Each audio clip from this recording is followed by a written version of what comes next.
বাচ্চা জন্ম হলেহে নাম হ'ব আগতে ৰিজাল্টটো হওক ৰিজাল্টটো যেই মুহূৰ্ততে হৈ যাব যিসকল নাপালে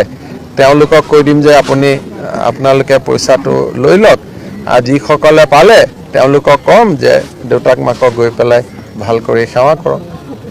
অৰেলটো চলি আছে তাৰমানে কিছুমান কি হয় যেতিয়া জবৰদস্তি কৰিম মানুহে যেতিয়া ইন্টাৰভিউ বোৰ্ডত যাব সোমাব ওলাব লৰাজনৰ মনত বহুত প্ৰশ্ন থাকি যায় সেইকাৰণে আমাৰ ভেটেনাৰী ডিপাৰ্টমেন্টৰ কেম্পাছত হৈ আছে আপোনালোকে চাব ডেইলি আমি এটা বোৰ্ডত 50 জন 70 জন 100 জন সবে যাতে ধুনিয়াকৈ ইন্টাৰভিউ দিব পাৰে কাৰো মনত যাতে খুদনি নাথাকে সেইকাৰণে সুন্দৰ কৰি ব্যৱস্থা কৰিছে হ'ব যেতিয়া মোৰ কাৰণে জানুৱাৰী ফেব্ৰুৱাৰী ডেডলাইনটো নাই মোৰ ডেডলাইন হল 26 চনৰ চৰকাৰী চাকৰিত নিযুক্তি দিয়া অহা 25 জানুৱাৰী তাৰিখে আমি প্ৰায় 300ৰ ওচৰা-ওচৰি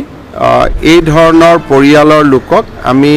চৰকাৰী চাকৰি দিয়াৰ এটা সিদ্ধান্ত লৈছো বিভিন্ন সময়ত সন্ত্ৰাসবাদীৰ হাতত নিহত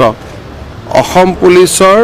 জোৱানসকলৰ পৰিয়ালবৰ্গক চৰকাৰী চাকৰিত নিযুক্তি দিয়া অহা 25 জানুৱাৰী তাৰিখে আমি প্ৰায় 300ৰ ওচৰা-ওচৰি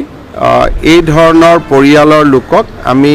চৰকাৰী চাকৰি দিয়াৰ এটা সিদ্ধান্ত লৈছো বিভিন্ন সময়ত সন্ত্ৰাসবাদীৰ হাতত নিহত অসম পুলিচৰ জোৱানসকলৰ পৰিয়ালবৰ্গক চৰকাৰী চাকৰিত নিযুক্তি দিয়া অহা 25 জানুৱাৰী তাৰিখে আমি প্ৰায় 300ৰ ওচৰা-ওচৰি এই ধৰণৰ পৰিয়ালৰ লোকক আমি চৰকাৰী চাকৰি দিয়াৰ এটা সিদ্ধান্ত লৈছো বিভিন্ন সময়ত সন্ত্ৰাসবাদীৰ হাতত নিহত অসম পুলিচৰ জোৱানসকলৰ পৰিয়ালবৰ্গক চৰকাৰী চাকৰিত নিযুক্তি দিয়া অহা 25 জানুৱাৰী তাৰিখে আমি প্ৰায় 300ৰ ওচৰা-ওচৰি এই ধৰণৰ পৰিয়ালৰ লোকক আমি চৰকাৰী চাকৰি দিয়াৰ এটা সিদ্ধান্ত লৈছো বিভিন্ন সময়ত সন্ত্ৰাসবাদীৰ হাতত নিহত অসম পুলিচৰ জোৱানসকলৰ পৰিয়ালবৰ্গক চৰকাৰী চাকৰিত নিযুক্তি দিয়া অহা 25 জানুৱাৰী তাৰিখে আমি প্ৰায় 300ৰ